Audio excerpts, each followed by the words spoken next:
Nós vamos começar a explicação aqui de como implementar um circuito sequencial por meio de um circuito de Moore com um exemplo. Nada mais fácil do que um exemplo nesse caso. A gente vai tentar implementar um circuito com três características. Primeiro, o circuito possui apenas uma entrada W e uma saída Z. Todas as mudanças de estado ocorrem na subida de clock. Nossos flip-flops, então, são sensíveis à subida do clock. E a saída Z, agora a informação mais importante, ela é igual a 1 se durante dois ciclos de clock anteriores a entrada W é igual a 1. Caso contrário, Z tem valor 0. Como a gente vai resolver esse problema? A gente vai ter 4 passos para resolver esse problema. Primeiro, a gente tem que entender o problema e gerar um exemplo que contemple todos os estados possíveis. Isso aqui é a parte mais difícil e mais importante.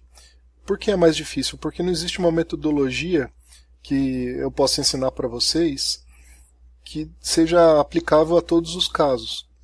Um problema ele é descrito em alto nível e a gente tem que tentar fazer um exemplo dele ou tentar compreender a passagem de estados e as saídas baseado nas entradas, ou baseado no problema dado, na descrição.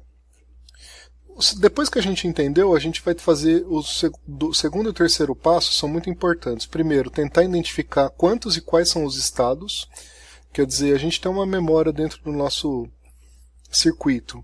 Quais estados essa memória pode ficar? E depois, como ocorre a transição entre esses estados? Vamos supor que a gente tem 4 estados, a gente vai querer saber quando que ele passa do estado 1 para o estado 3, por exemplo. A gente tem que identificar isso. E, finalmente, a gente vai implementar um circuito de Moore ou de Mealy. A gente vai ver na aula de hoje o de Moore, na aula que vem a gente vai ver o de Mealy. Os passos aqui são essencialmente os mesmos para esses dois tipos de circuito. No nosso exemplo, eu vou mostrar aqui para vocês uma entrada possível, um exemplo para interpretar a descrição do nosso problema. A gente tem uma entrada W e tem uma saída Z. E aqui está o nosso clock, ele tem vários ciclos. A gente vai abstrair aqui as informações de subida, etc. Vamos supor que a nossa entrada W tem os seguintes valores: 0, 1, 0, 1, 1, 0, 1, 1, 1, 0, 1. A pergunta é, qual vai ser o valor da saída? Qual é o valor de Z? De acordo com a nossa descrição, a nossa saída Z só vai ter o valor 1 caso os dois ciclos anteriores tenham um valor 1. Senão, a nossa saída tem valor 0. Como a gente está começando agora a avaliação, olha, não existe ciclo anterior, então nesse ponto aqui cai no caso contrário. Ou seja, a nossa saída vai ser 0. Idem nesse ciclo 1 aqui, não existe dois estados anteriores, nossa saída vai ser 0. A partir daqui a gente pode começar a analisar. Os dois estados anteriores são 0? Não. Ou melhor, são 1? Não. Então a nossa saída continua 0. Mesma coisa aqui. A gente está no estado 3, no clock 3, o clock 1 e 2 não estão com os dois valor 1, então a saída é 0. Clock 4, saída 2 e 3 não são 1, então a saída é 0. Agora o clock 5, o clock 3 e 4 eram 1, então aqui sim a saída é 1. Repetindo o mesmo raciocínio, aqui vai ser 0, aqui também vai ser 0, aqui vai ser 1, porque os dois estados anteriores são 1, e aqui também vai ser 1, porque os dois estados anteriores são 1. Finalmente esse estado aqui vai ter saída 0. Depois a gente poderia continuar, evidentemente. Então a gente teria esse comportamento aqui do circuito. Se a gente fosse escrever aqui, dado uma entrada qualquer, eu chutei aqui um valor qualquer de entrada. Agora a pergunta é, olhando essas entradas e olhando essas saídas, quantos estados existem aqui nesse circuito? Olha, isso também não é muito fácil de enxergar. Porque se a gente for olhar, quando a entrada é 0, será que sempre a saída é 0? Não. Existe a entrada 0 com saída 0, entrada 0 com saída 1. Toda vez que a entrada é 1, a saída é 0? Também não, porque a gente tem esse caso aqui que a entrada é 1, a saída é 1. Então não é simplesmente olhando dada a entrada a gente vê a saída, como era de suspeitar. Por quê? Porque esse é um circuito sequencial, não combinacional. Ah, tá, legal. Então vamos tentar entender pela descrição do problema e por esse exemplo quantos estados nós temos.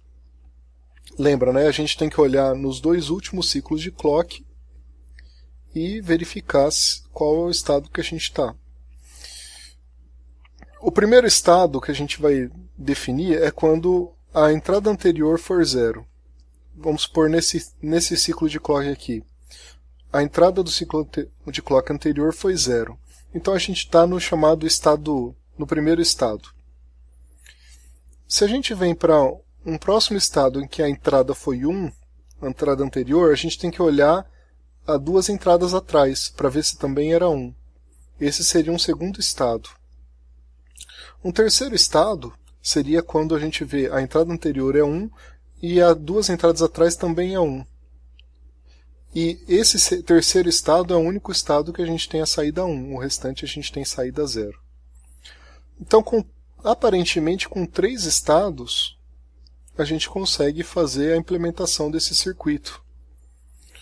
Isso daí também lembra, não existe uma lógica para a gente conseguir identificar isso. Mas existe como corrigir caso a gente faça errado. A gente vai perceber que se a gente usar menos estados, a gente não vai conseguir gerar a saída correta do circuito. Se a gente usar mais estados, provavelmente a gente vai conseguir também uma saída correta. Pode conseguir. A gente pode acabar percebendo no meio da implementação de que a gente tem bastante redundância no nosso circuito.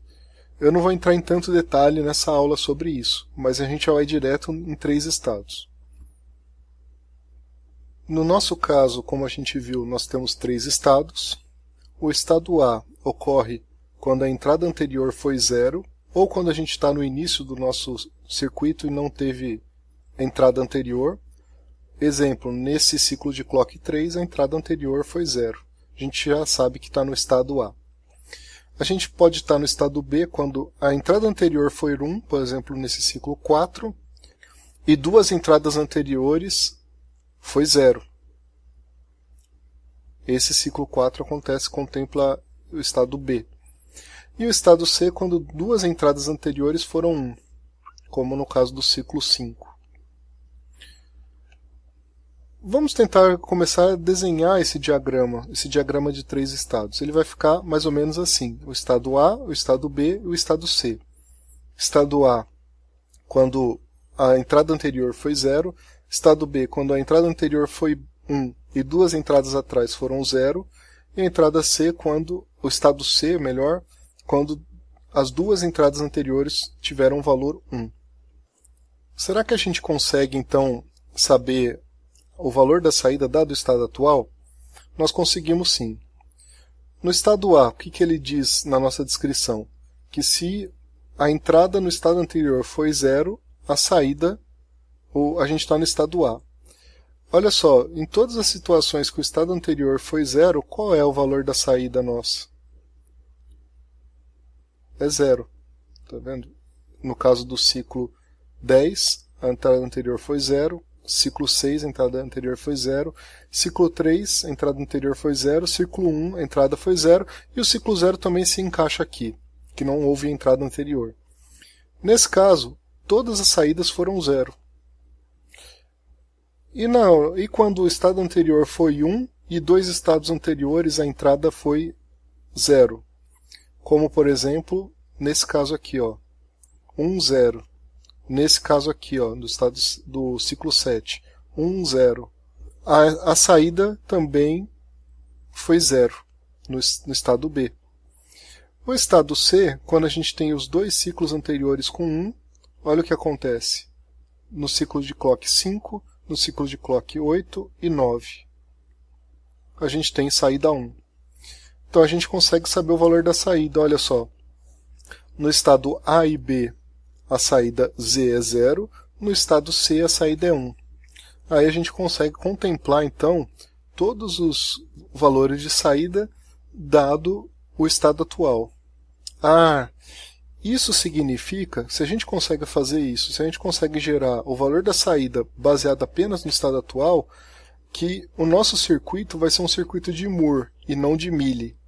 Quando a gente tem um circuito de Mealy, não basta saber o estado atual para saber a saída. A gente tem que olhar também para a entrada.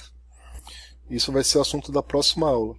Faltou o último passo, né? O passo 1 foi saber fazer o exemplo, o passo 2 identificar os estados, a gente conseguiu, inclusive verificando a saída.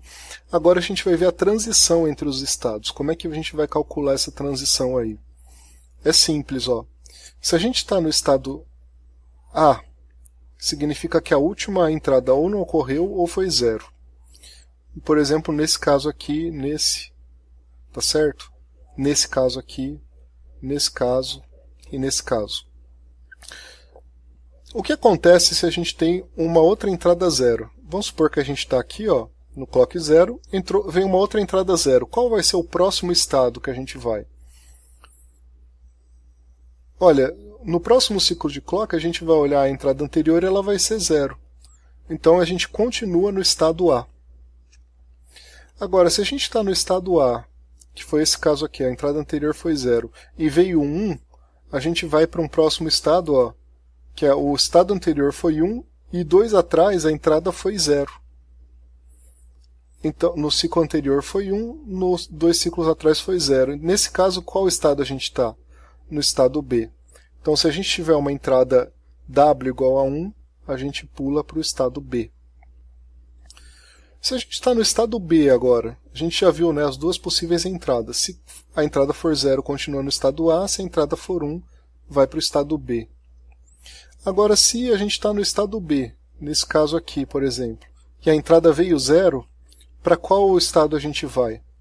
Se a gente vier para cá, a gente vai ver, ó, que a entrada no clock anterior foi 0. Então a gente vai voltar para o estado A. E se a entrada for 1? Quer dizer, a gente já está aqui nesse estado. Esse aqui é um estado B, 1 e 0 anteriormente. Se vier outro 1, a gente vem para um outro estado, ó, que tem 2 1s nos 2 ciclos anteriores. Que estado é esse? É o C. Então, se a entrada W for 1, a gente vem para C. Resumindo o estado B, se a entrada for 0, volta para A. Se a entrada for 1, vai para C. Finalmente no C. Se a gente está no estado C e a entrada foi... A gente está aqui no estado C, nesse caso. A entrada veio 0. Para onde nós vamos? Nós vamos para o estado A. Olha aqui, ó. É o próximo estado. A gente vai olhar o ciclo de clock anterior e ele teve a entrada 0.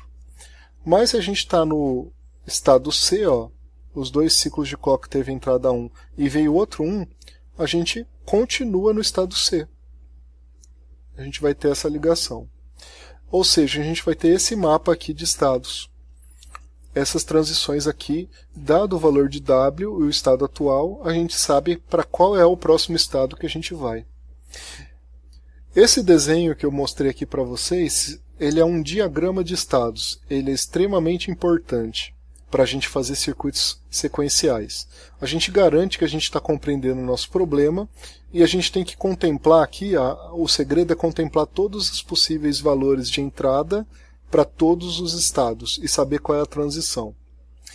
Então aqui, o que vai acontecer? Se a gente observar a nossa sequência aqui de números, o nosso exemplo, e perceber que não, existe algum valor de entrada em algum estado que não está acontecendo, a gente precisa incluir ele na nossa sequência, no nosso exemplo, para poder completar o nosso diagrama de estados.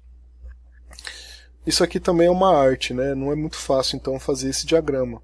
Esses 3 passos aí, principalmente o primeiro. Mas esse diagrama de estados ele não é muito amigável para a gente ir para o último passo. Porque imagina se a gente tem 12 estados aqui com várias entradas, começa a ficar linha para tudo que é lado. Às vezes fica muito chato de fazer até o diagrama. A gente tem uma alternativa? Tem. A gente tem uma tabela de estados, que a gente escreve dessa maneira aqui, ó.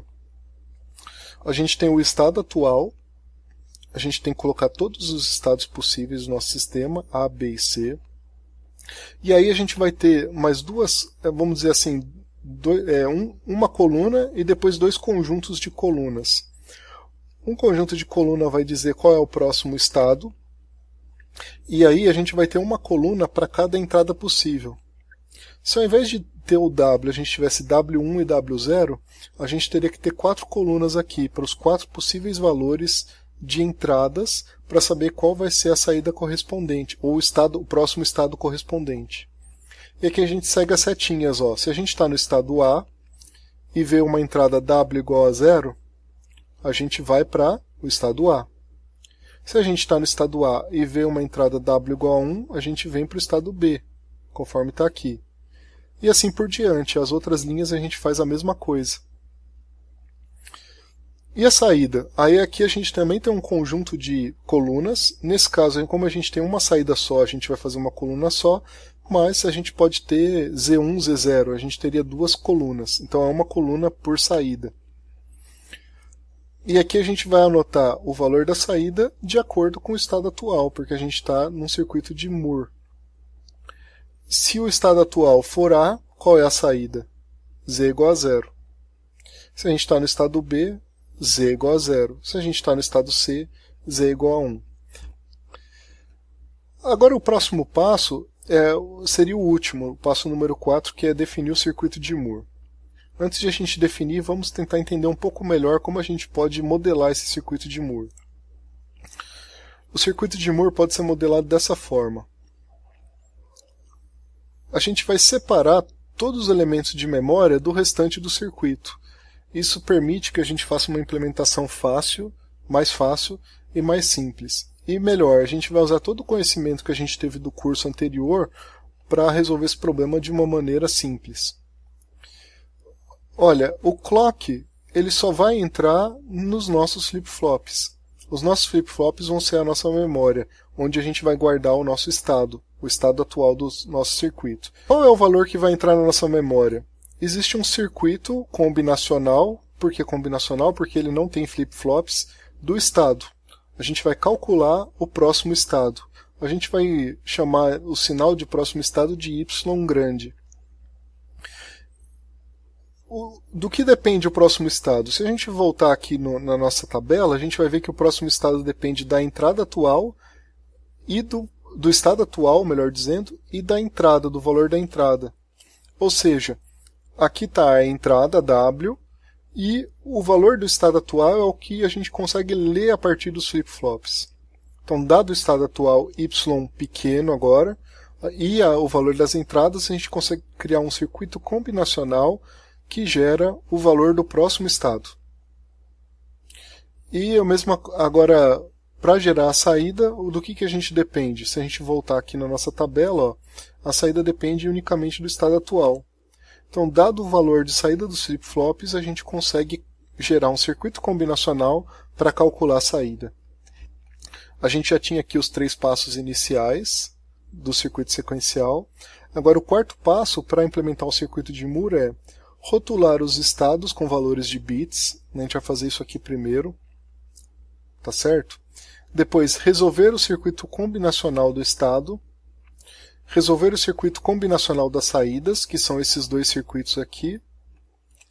E, finalmente, integrar os circuitos combinacionais com os flip-flops. Os flip-flops vão ser definidos, a quantidade deles, aqui quando a gente vai rotular os nossos estados. A primeira subetapa seria rotular os estados. O que nós vamos fazer? A gente tem estado A, B e C. A gente vai dar um rótulo para cada um deles. Como a gente só tem 3 estados, quantos bits a gente precisa para representar 3 estados? A gente precisa de 2 bits. 00, 01, 10, por exemplo. Não necessariamente esses valores. Inclusive, isso é um detalhe importante, porque dependendo do valor que a gente rotula cada estado, o nosso circuito final pode ficar mais ou menos complicado. Então, com 3 estados, a gente precisa de 2 bits, ou seja, 2 flip-flops. A parte interna ou a memória do nosso circuito de Moore, ele vai ter apenas 2 flip-flops. As entradas deles, de novo, o próximo estado vão ser Y grande e a saída dos flip-flops vão ser o estado atual, que é o Y pequeno. Lembra da tabela? Olha, eu joguei aqui, ó, estado atual Y pequeno, que é a saída do flip-flop, próximo estado Y grande. pelo fato de o estado aqui, o próximo estado, ser o próprio valor da entrada do flip-flop, a gente vai usar qual tipo de flip-flop? O mais apropriado seria um flip-flop tipo D.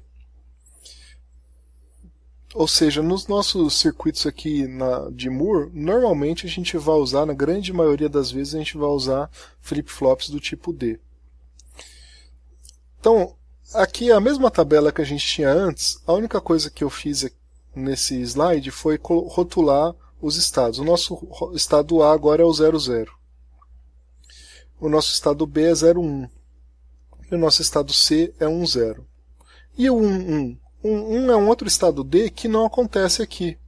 Então, na verdade, a gente pode pôr don't care nessa tabela de estados aqui para descrever esse estado D. A gente não está nem aí, se ele está nesse estado, a gente não está nem aí para qual estado ele vai, nem qual é o valor da saída.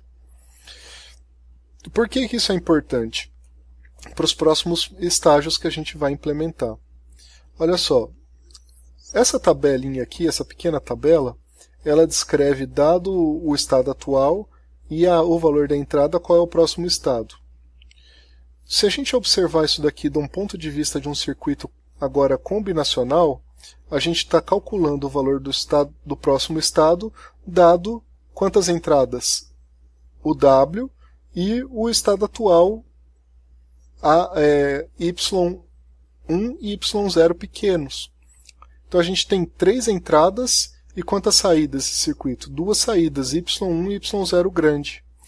Lembra como é que a gente implementa circuito combinacional? A gente vai usar a mesma sequência. A gente define primeiro quais são as entradas e saídas. Nesse caso, entradas W, Y1 e Y0 pequeno, saídas Y1 e Y0 grande. Depois de fazer isso, a gente vai compreender o comportamento e fazer a tabela verdade, ou o mapa de Carnot. Então é isso que a gente vai fazer depois, fazer o mapa de Carnot baseado nessa informação aqui que a gente já compreendeu e depois gerar as expressões algébricas. A mesma coisa para a gente fazer o circuito combinacional da saída. Lembra que a saída só depende da entrada? Então a gente tem um circuito combinacional de saída que as entradas são Y1 e Y0 pequenos, que é o estado atual, e os sinais de saída só Z. Olha como isso vai ficar aqui, ó. A gente tem então essa tabela e baseado nessa tabela vamos fazer os 3 mapas de Carnot. Esse daqui é para Z, esse daqui vai ser para Y1 ou Y0, os dois, né? Um para Y1, outro para Y0. E aí é muito fácil completar isso, porque a gente, baseado nessa tabela aqui de estados, a gente já consegue diretamente escrever o valor aqui, ó. Vou dar um exemplo de Z. Se Y1 for 0 e Y0 for 1, ó, Y1 for 0, Y0 for 1, é esse elemento aqui, qual vai ser o valor da saída? Olha aqui, ó, Y1 for 0, Y0 é 1. Qual é o valor da saída? 0. Vem 0 para cá. Essa tabela aqui, por exemplo, vai ficar 0, 0, 1 e don't care. E no caso de a gente calcular o Y0 grande, Y0 grande é o bit menos significativo aqui. Então a gente vai ter, ó, W igual a 0, por exemplo, essa linha aqui, representa essa coluna. W0, W igual a 0. Agora se a gente tem o estado 0, o Y1 e Y0 pequenos igual a 0, qual é o próximo estado? O bit menos significativo é 0, então aqui vem 0. E assim por diante. Olhando, então, completando isso, a gente vai ter essa tabela verdade aqui, ó. Tá? Esse daqui é o bit menos significativo, é o Y grande 0. Esse aqui é o bit mais significativo, Y grande 1. E aí a gente já pega aqui os min-termos, por exemplo, tanto faz min-termos ou max-termos, e gera as expressões algébricas. Essa daqui, a expressão algébrica, é W e Y1 barra Y0 barra. Essa daqui é W e o Y0. E essa daqui é W, Y1. Então a gente vai ter essas expressões. E essa última aqui, o Z, né, que é o Y1, simplesmente. Essas duas expressões aqui são o quê? Vão gerar o circuito combinacional do estado. Elas vão gerar a entrada do próximo estado dos nossos flip-flops D, com base no estado atual, que é a saída dos próprios flip-flops D, e a entrada do circuito, o valor das entradas, que no nosso caso é só W. E esse circuito aqui é o circuito combinacional das saídas, que é o que, dado o estado atual, a gente já sabe a saída. Assim a gente consegue implementar esse circuito aqui, né, que é o circuito sequencial de Moore. Aqui vai ter o circuito sequencial das saídas, o circuito combinacional das saídas, circuito combinacional das entradas e os nossos dois flip-flops.